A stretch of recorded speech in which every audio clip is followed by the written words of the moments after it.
يقول سيدنا محمد صلى الله عليه وسلم: لا يسرق السارق حين يسرق وهو مؤمن، والسارقون ياتون بما سرقوا يوم القيامة مع الحسرة والندامة. قال تعالى: وما كان لنبي أن يغل، ومن يغل يات بما غل يوم القيامة. ويقول أشرفنا محمد صلى الله عليه وسلم: من أخذ من الأرض شيئا ظلما جاء يوم القيامة يحمل ترابها إلى المحشر. واعلموا عباد الله أن شراء الأشياء المسروقة حرام، لأنه مشاركة للسارق ومعاونة له على الإثم والعدوان. والله تعالى يقول: ولا تعاونوا على الإثم والعدوان.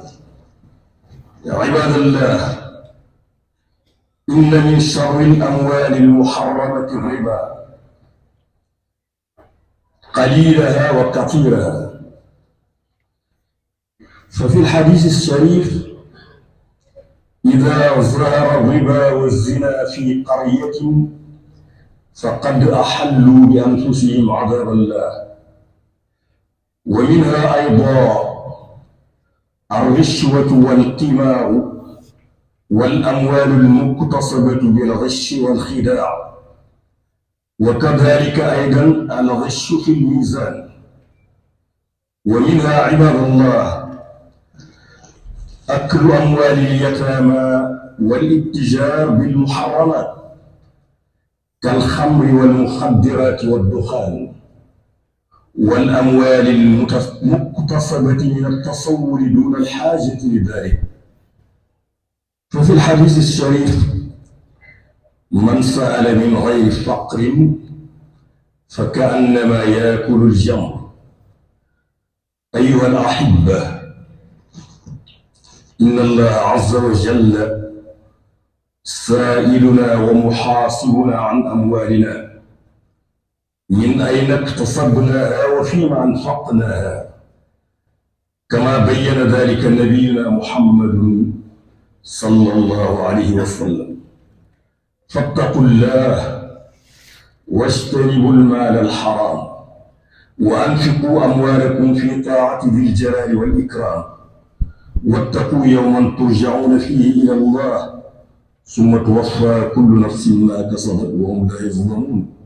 صدق الله العظيم. وآخر دعوانا أن الحمد لله رب العالمين.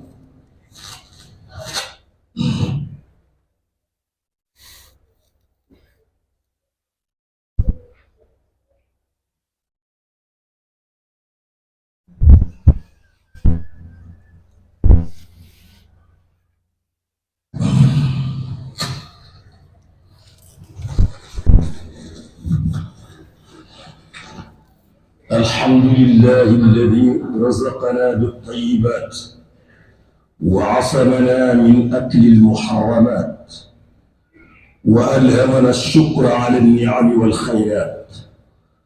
وأشهد أن لا إله إلا الله وحده لا شريك له، أمرنا بالكسب الحلال وباركه، ونهانا عن الكسب الحرام ومحقه. ويوم القيامة سيسأل كل عبد عن ماله من أين اكتسبه وفيما أنفقه.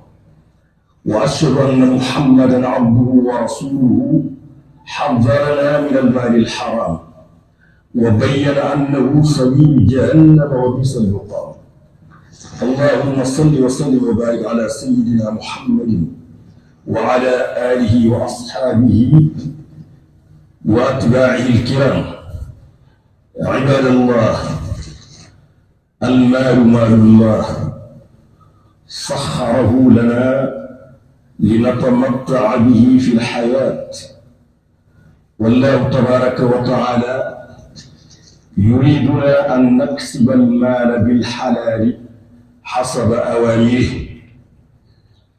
وأن ننفقه حسب إرادته، وأن نرجو به رضوانه، وأن نشكر نعمته وإحسانه. يقول الله تعالى: فكلوا مما رزقكم الله حلالا طيبا واشكروا نعمة الله إن كنتم إياه تعبدون. والله تبارك وتعالى يمحق المال الحرام ولا يبارك فيه ولا يقبله. يقول حبيبنا محمد صلى الله عليه وسلم: والذي نفسي بيده لا يكسب عبد مالا من حرام فينفق منه فبارك له فيه ولا يتصدق فيقبل منه ولا يتركه خلف ظهره إلا كان زاده إلى النار، وصاحب المال الحرام مصيره إلى النار والعياذ بالله. قال سعد بن أبي وقاص لرسول الله صلى الله عليه وسلم: يا رسول الله، ادعو الله أن يجعلني مستجاب الدعوة. فقال: يا سعد، أطب مطعمك تكن مستجاب الدعوة، والذي نفس محمد بيده إن الرجل ليقذف الحرام في جوفه ما يتقبل منه 40 يوما، وأيما عبد نبت لحمه من السحت والربا فالنار أولى به. وقال الخديم رضي الله عنه: فكل حلالا إن أردت أن تطيع الله والرسول يا هذا المطيع.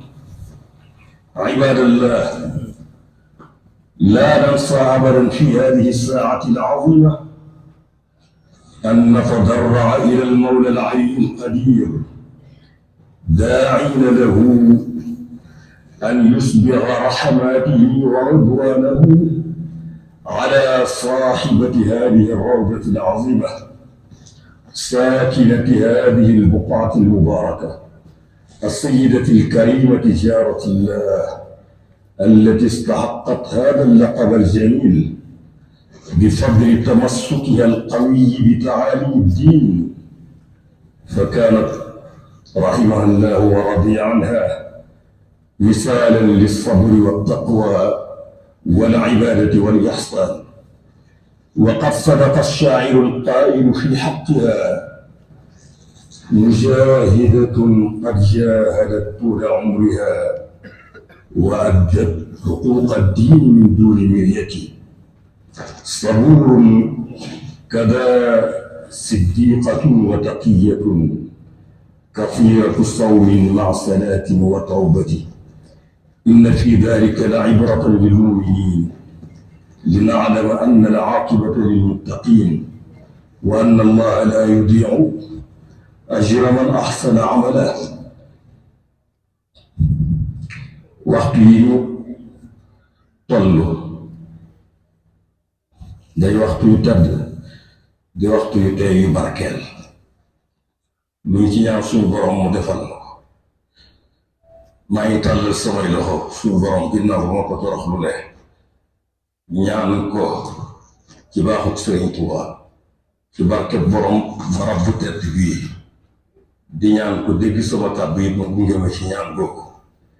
yàlla bàyyi lu fi sunu sang bu tedd ji mu Cheikh Mouhamadou Mountakha te yàlla kàttanal ko dëgëral ko gunge ko ak wér ak sago, ndax li mu yéene sëriñ bi naalal ko bari na yaatu na rëy na. te nun sëriñ bi la mu am moom la ñuy ndamoo moom la ñuy sagoo.